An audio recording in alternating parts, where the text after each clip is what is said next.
Saudara-saudara yang dikasihi oleh Tuhan Yesus Kristus, salam sejahtera dan salam sehat untuk kita sekalian. Sebelum kita memulai perenungan firman Tuhan hari ini, mari kita satukan hati kita dan kita berdoa. Kita berdoa. Segala hormat, puji, sembah dan kemuliaan Tuhan kami naikkan ke hadirat-Mu. Engkau Allah kami yang begitu mengasihi kami, menerima kami sebagaimana kami ada pada saat ini. Allah yang kami percayai dan Allah yang kami imani, yang selalu menjaga kami, merawat kami, melindungi kami. Terima kasih ya Tuhan. Apabila sebentar kami mau berinteraksi bersama dengan firman-Mu, kiranya Roh-Mu yang kudus menolong kami, menguatkan kami, membuka tingkap-tingkap pemikiran kami untuk bisa mengertinya dengan baik dan dengan benar. Berbicaralah kepada kami ya Tuhan, karena kami sudah sedia untuk mendengarkan firman-Mu, sebab di dalam nama Tuhan Yesus kami sudah berdoa dan mengucap syukur. Amin. Mari kita membuka Alkitab kita yang diambil dari kitab Mazmur pasal 91 ayat yang pertama sampai dengan ayat yang ke-11. Saya akan bacakan, beginilah pembacaan firman Tuhan. Dalam lindungan Allah, orang yang duduk dalam lindungan yang maha tinggi dan bermalam dalam naungan yang maha kudus akan berkata kepada Tuhan, tempat perlindunganku dan kubu pertahananku, Allahku yang kupercayai. Sungguh Dialah yang akan melepaskan engkau dari jerat penangkap burung, dari penyakit sampar yang busuk. Dengan kepaknya Ia akan menudungi engkau, di bawah sayapnya engkau akan berlindung. Kesetiaannya ialah perisai dan pagar tembok. Engkau tak usah takut terhadap kedahsyatan malam, terhadap panah yang terbang di waktu siang, terhadap penyakit sampar yang berjalan di dalam gelap, terhadap penyakit menular yang mengamuk di waktu petang. Walau 1.000 orang rebah di sisimu dan 10.000 di sebelah kananmu, tetapi itu tidak akan menimpamu. Engkau hanya menontonnya dengan matamu sendiri dan melihat pembalasan terhadap orang-orang fasik.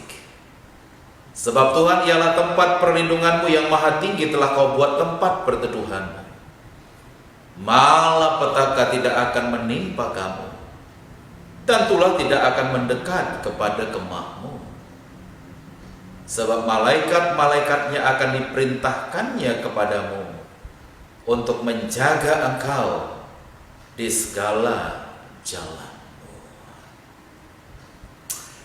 Saudara-saudara dikasihi oleh Tuhan Yesus Kristus, kadang-kadang kalau kita melihat kebiasaan seorang anak ketika anak itu takut, maka anak itu menutup wajahnya, anak itu diam dan kemudian mungkin dia sesungguhkan menangis.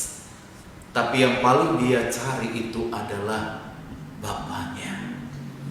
Kita bisa bayangkan kalau bapaknya datang, maka anak itu akan berlari dan kemudian memeluk bapaknya, dan kemudian mengatakan bahwa dia sangat takut, bahwa dia sangat gentar ketika berhadapan dengan ketakutannya. Hal-hal yang membuat dia begitu merasa terancam dan tertekan.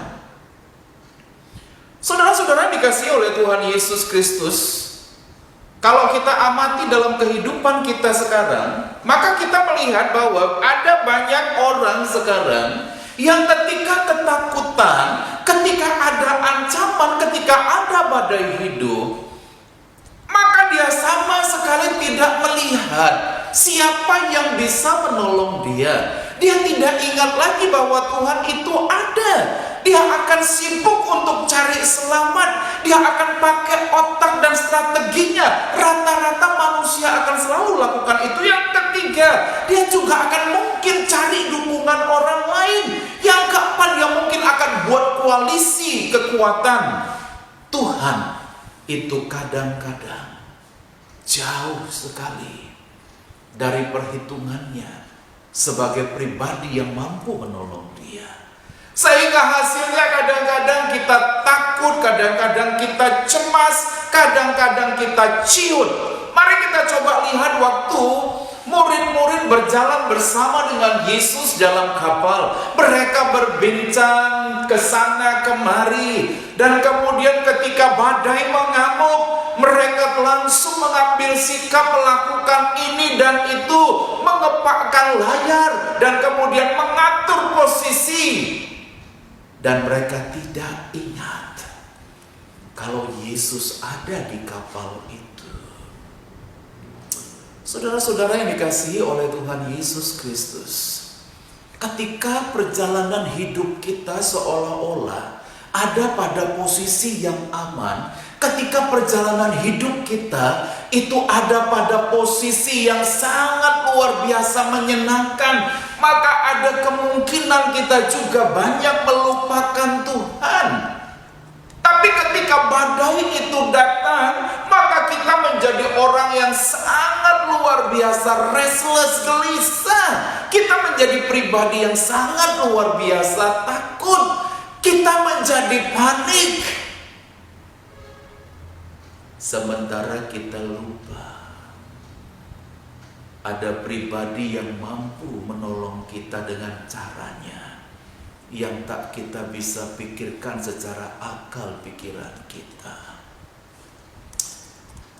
Dalam perjalanan Yesus bersama dengan murid-murid itu, karena Yesus tidak diingat, akhirnya Yesus tidur di buritan kapal. Dia enak, dia mendengkur murid-muridnya, semua kalang kabut. Ketika situasi kapal hampir tak bisa lagi dikendalikan, baru mereka ingat Yesus rupanya ada, dan kemudian dia marah. Perhatikan kembali, murid-murid itu marah. Marah kenapa? Karena Yesus itu mereka lihat tenang dan kemudian tidur di buritan, sehingga mereka katakan, apakah kau tidak tahu kalau kita sekarang ada pada posisi celaka? Saudara-saudara yang dikasihi oleh Tuhan Yesus Kristus, pelajaran dari teks Alkitab kita coba kita lihat secara judul, dalam lindungan Allah hari ini. Dikatakan pada ayat yang pertama, orang yang duduk dalam lindungan yang maha tinggi, yang bermalam dalam naungan yang maha kuasa akan berkata kepada Tuhan, tempat perlindunganku dan kubu pertahananku, Allah yang ku percayai. Orang yang mengandalkan dan percaya kepada Tuhan, maka dia akan lebih banyak duduk diam, bukan menjadi orang yang gelisah dan kemudian mengambil tindakan ini dan itu. Saudara-saudara dikasihi oleh Tuhan Yesus Kristus, rupanya orang yang percaya itu betul-betul paham, betul-betul tahu, betul-betul sadar bahwa ada pribadi yang mampu mengendalikan seluruh pergumulan penderitaan. Saya tertarik sekali waktu seorang anak perempuan mendatangi ayahnya, yang ayahnya kebetulan adalah seorang chef di sebuah restoran.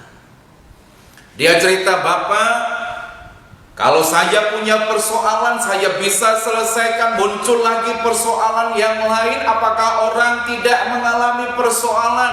Apakah orang hidupnya datar? Kenapa ketika permasalahan datang, saya ini kok bisa hancur-hancuran?"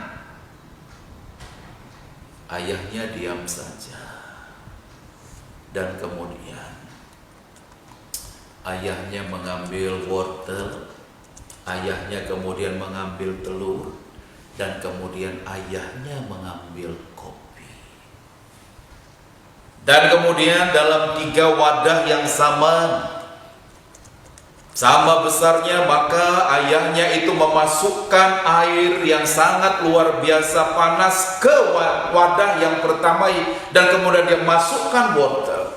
Kemudian wadah yang kedua dia masukkan telur, dan wadah yang ketiga dia masukkan kopi.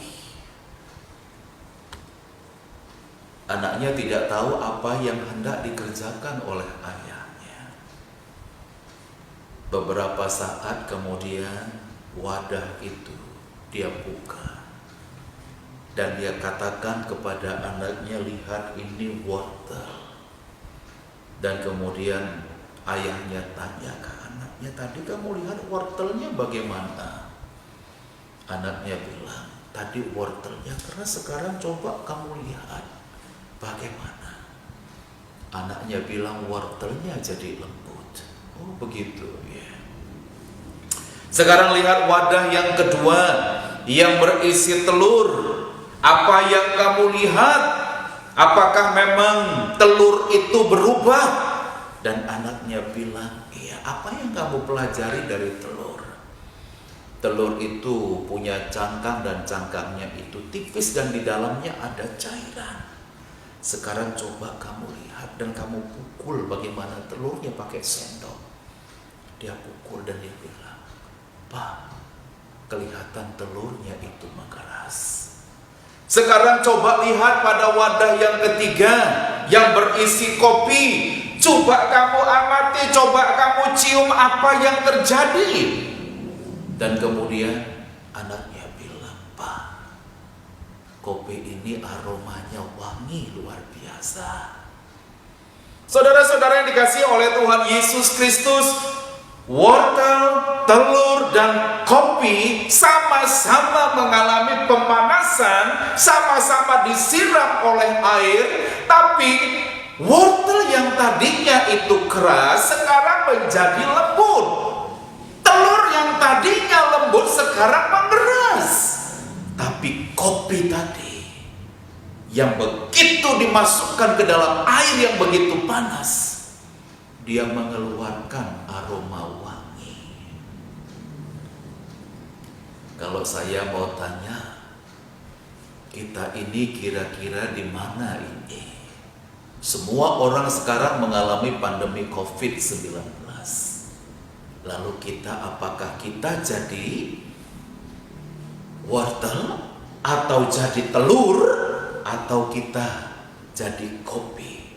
Pergumulan, penderitaan, persoalan hidup membuat hidup kita itu punya aroma yang wangi, kesaksian yang begitu baik.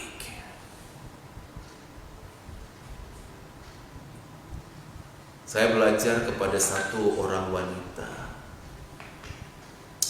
Dia kebetulan mengalami pergumulan dengan penyakit kanker, dan umurnya sudah tua.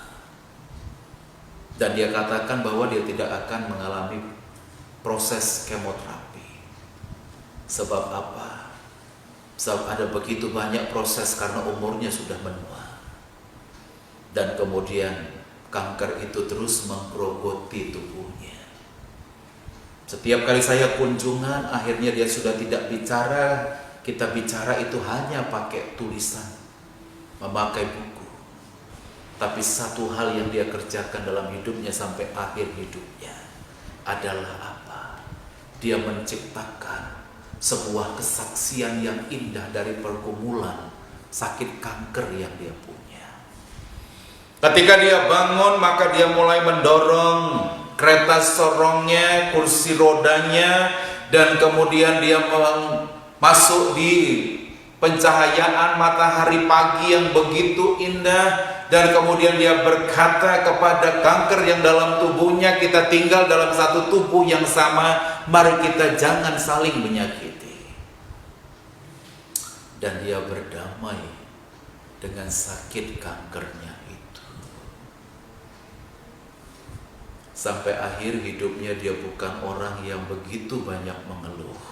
Ada begitu banyak orang menderita sakit kanker yang akhirnya juga angernya tidak selesai, dan kemudian dia menciptakan masalah-masalah yang baru.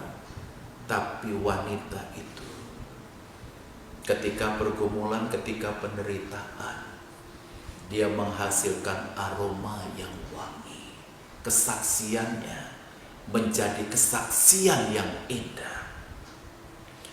Saudara-saudaraku yang dikasihi oleh Tuhan Yesus Kristus, firman Tuhan hari ini kembali sangat luar biasa dalam Dia katakan, orang yang duduk dalam lindungan yang maha tinggi dan bermalam dalam naungan yang maha kuasa akan berkata kepada Tuhan, tempat perlindunganku dan kubu pertahananku, Allah yang kupercayai. Kalau aku percaya kepadanya, maka otomatis dalam ayat yang keempat dikatakan, dengan kepaknya ia akan menudungi engkau, di bawah sayapnya engkau akan berlindung, kesetiaannya ialah perisai dan pagar tembok. Saudara-saudara yang dikasihi oleh Tuhan Yesus Kristus, kalau kita melihat sebuah kubu pertahanan, itu dibuat dan dibangun dari sebuah bangunan yang begitu kokoh, dan kemudian ada semacam tempat penglihatan, dan kemudian seandainya gempuran apapun yang terjadi, orang yang ada dalam kubu pertahanan itu maka akan nyaman. Sebab apa? Sebab senjata yang paling kuat pun tidak akan mampu menembus kubu pertahanan itu. Saudara-saudara dikasihi oleh Tuhan Yesus Kristus, menarik kembali pada ayat yang kelima dikatakan, engkau tak usah takut terhadap kedahsyatan malam, terhadap panah yang terbang di waktu siang. Kau tak perlu takut terhadap sakit sampar dan berjalan dalam gelap. Tak usah takut terhadap penyakit menular yang mengamuk di waktu petang. Lihat saudara-saudara yang dikasihi oleh Tuhan Yesus Kristus, ternyata memang hati yang bertemu dengan Tuhan itu akan menjadi sebuah hati yang memang betul-betul tenang, sehingga Daud sekali waktu mengatakan dalam Mazmur pasal 62, hanya dekat Allah saja aku tenang.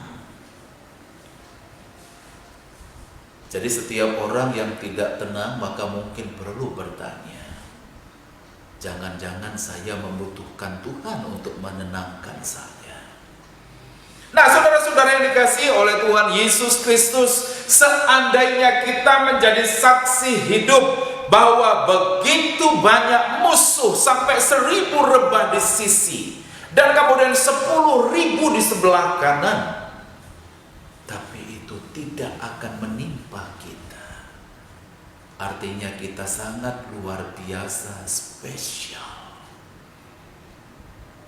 Mari kita katakan bahwa kita ini adalah orang-orang yang sangat luar biasa spesial.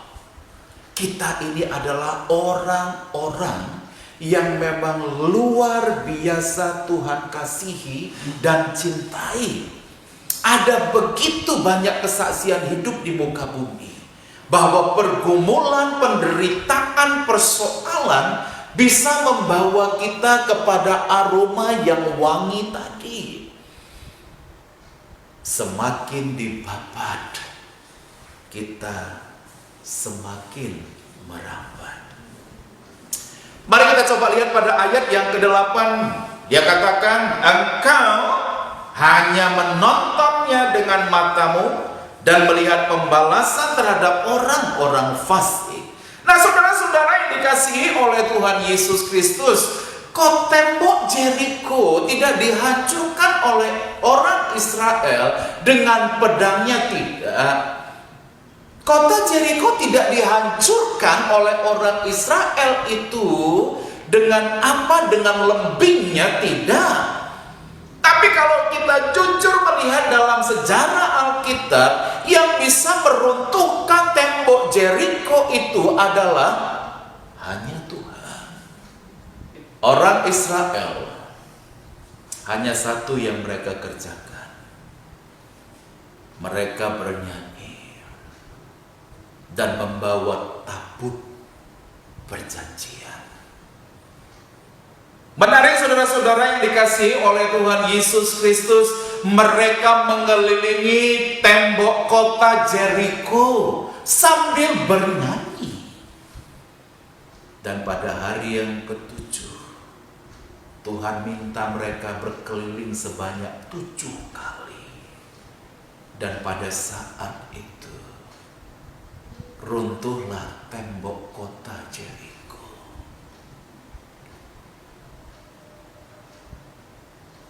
Kita melihat alangkah luar biasanya.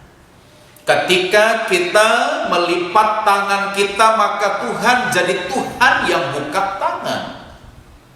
Ketika kita menutup mata kita, maka Tuhan adalah Tuhan yang membuka matanya untuk melihat persoalan-persoalan kita.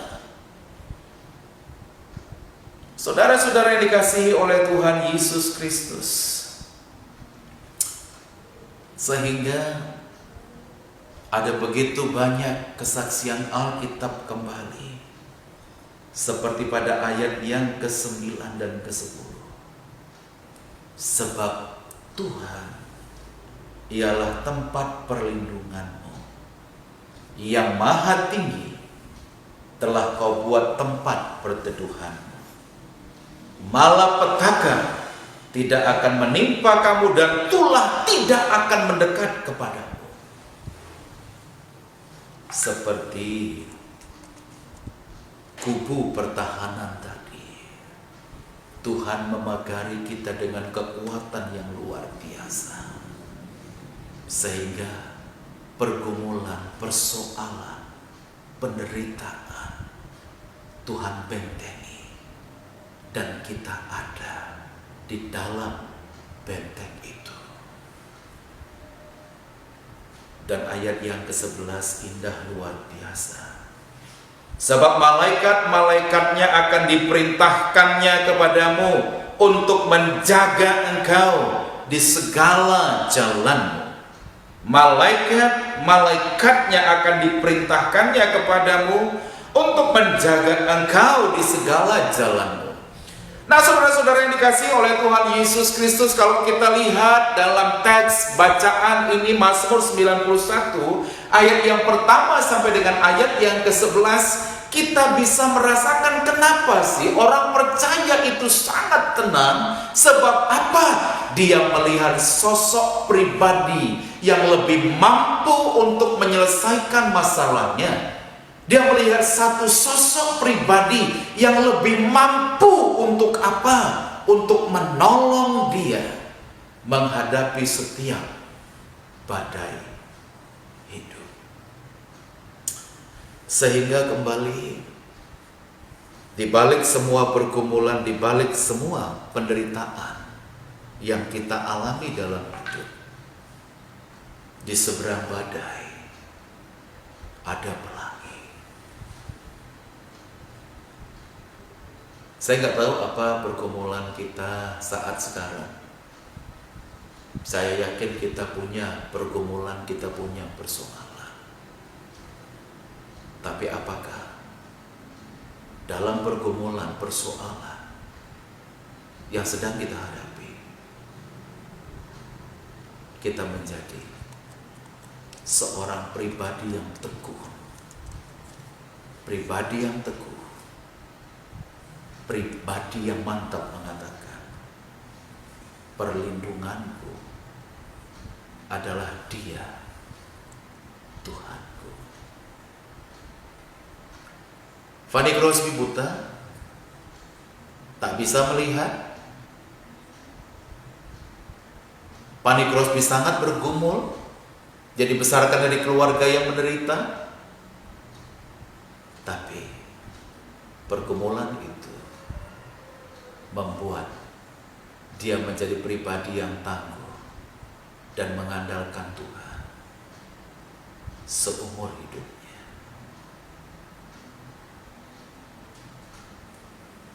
Siapkah kita untuk menjadi kopi yang begitu disiram air panas tapi menghasilkan aroma yang wangi? Mampukah kita melihat bahwa di tengah badai sekarang, di seberangnya ada pelangi yang indah? Tuhan meneguhkan kita untuk sampai ke tahap sana. Amin, kita berdoa. Terima kasih Bapa di dalam surga, kami mengucap syukur untuk firman-Mu yang boleh kami dengar, yang meneguhkan kami, menguatkan kami. Bahwa sebagai orang percaya kami menaruh keyakinan mutlak bahwa Tuhan mampu mengerjakan, bahwa Tuhan mampu menolong kami, menyelesaikan persoalan kami lebih daripada kami mampu menyelesaikannya. Ajar kami untuk tetap diam, tenang dalam naungan Allah yang Maha Tinggi.